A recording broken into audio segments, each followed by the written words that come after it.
negara, agama, dan HAM. 1. Negara.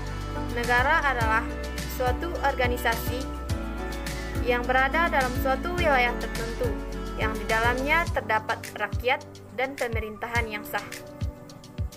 Fungsi dari negara yaitu untuk mengatur kehidupan yang ada dalam seluruh wilayah negara untuk mencapai tujuan bersama.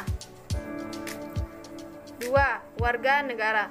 Warga negara ialah penduduk sebuah negara berdasarkan keturunan, tempat kelahiran, dan sebagainya, yang mempunyai kewajiban dan hak penuh sebagai seorang warga dari negara itu. Orang yang disebut warga negara bisa berupa warga lokal atau warga negara asing di sebuah negara. 3. Agama.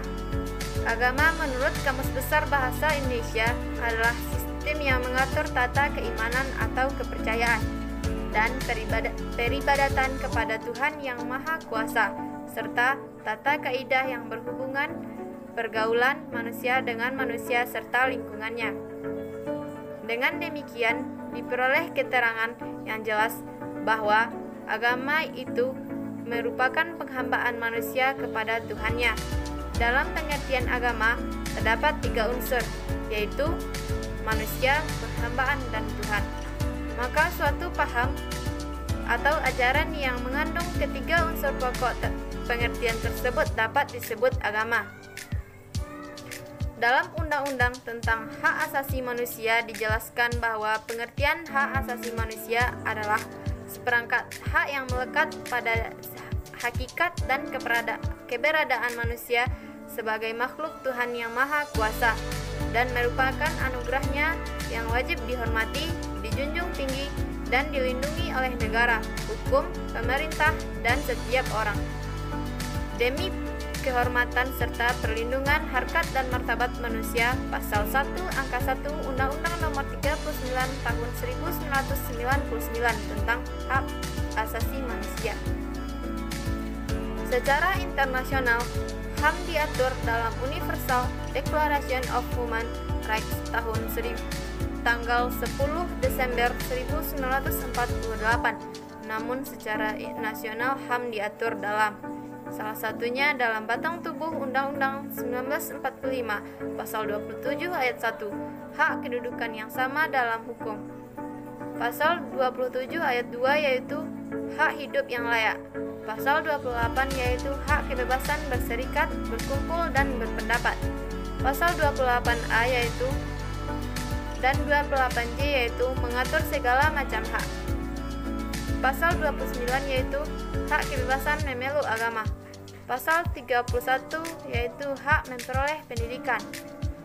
Adapun pelaksanaan HAM di Indonesia pada Undang-Undang Nomor 39 Tahun 1999 tentang Hak Asasi Manusia, Undang-Undang Nomor 26 Tahun 2000 tentang Pengadilan Hak Asasi Manusia.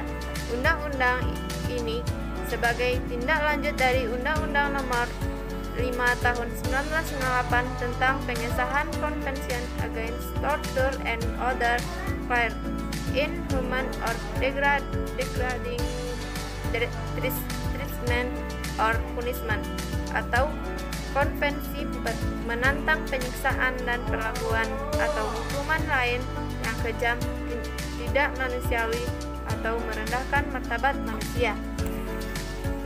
Warga negara diartikan dengan orang-orang sebagai bagian dari suatu penduduk yang menjadi unsur negara serta mengandung arti peserta, anggota, atau warga dari suatu negara, yakni peserta dari suatu persekutuan yang didirikan dengan kekuatan bersama.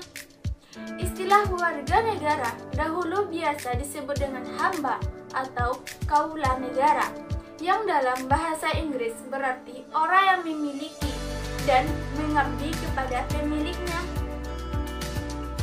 A.S. Hikam mendefinisikan bahwa warga negara yang merupakan terjemahan dari citizenship adalah anggota dari sebuah komunitas yang membentuk negara itu sendiri.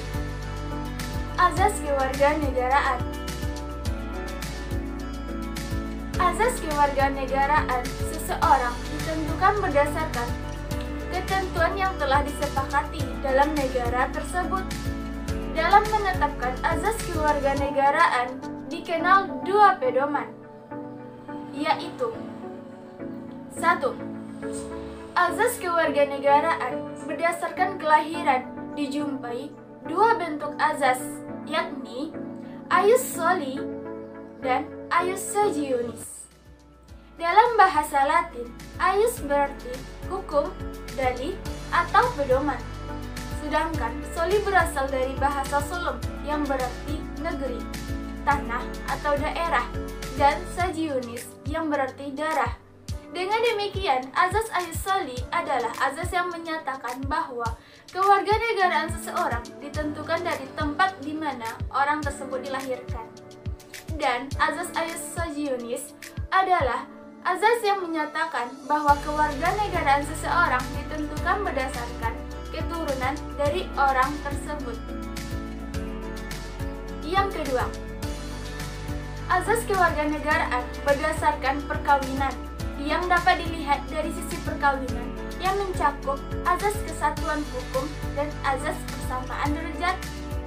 Azas kesatuan hukum berdasarkan pada paradigma bahwa suami istri ataupun ikatan keluarga merupakan inti masyarakat yang meniscayakan suasana sejahtera, sehat, dan tidak terpecah dalam suatu kesatuan yang bulat, sehingga perlu adanya kesamaan pemahaman dan komitmen untuk menjalankan kebersamaan atas dasar hukum yang sama dan meniscayakan kewarganegaraan yang sama pula.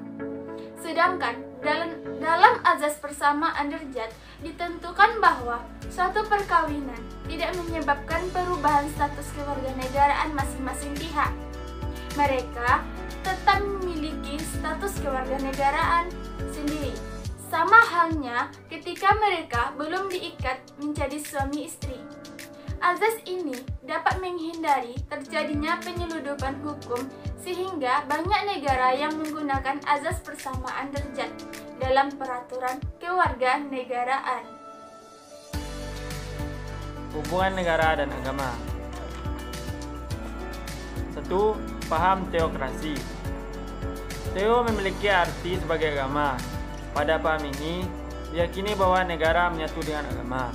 Namun, hukum yang ditetapkan dalam negara tersebut berdasar atas firman-firman Tuhan. Hukum yang berlaku mencakup tata kehidupan bermasyarakat dan bernegara. Dalam paham teokrasi terdapat dua sistem yang diterapkan. 1. Paham teokrasi langsung dan teokrasi tidak langsung. Pada teokrasi langsung, kepala negara berperan sebagai otoritas Tuhan. Kekuasaan yang dimiliki berasal dari Tuhan, karena negara ini terbentuk dari Tuhan. Dalam menjalani kehidupan bernegara, juga harus sesuai dengan firman dan aturan-aturan Tuhan. Teokrasi tidak langsung, yaitu manusia atau kepala negara menjalankan pemerintahan atas nama Tuhan. 2. Paham sekuler. Paham sekuler adalah paham yang memisahkan hubungan antara negara dan agama. Karena pada paham ini, agama dan negara dianggap tidak berkaitan satu sama lain. Pada paham ini, negara merupakan urusan manusia di dunia, sedangkan agama merupakan urusan manusia terhadap Tuhannya di kehidupan akhirat. Namun, pada paham ini, rakyat juga memiliki hak dan diberikan hak untuk memeluk agama yang diyakininya. Akan tetapi, tidak diperkenakan untuk mencampur adukan urusan agama dan negara. 3. Paham komunis. Paham komunis adalah paham yang tidak meyakini adanya kehidupan beragama. F. Karakteristik warga negara yang demokratis. 1. Rasa hormat dan tanggung jawab. 2. Sikap kritis. 3. Membuka diskusi dan dialog. 4. Bersifat terbuka. 5. Rasional. 6. Jujur.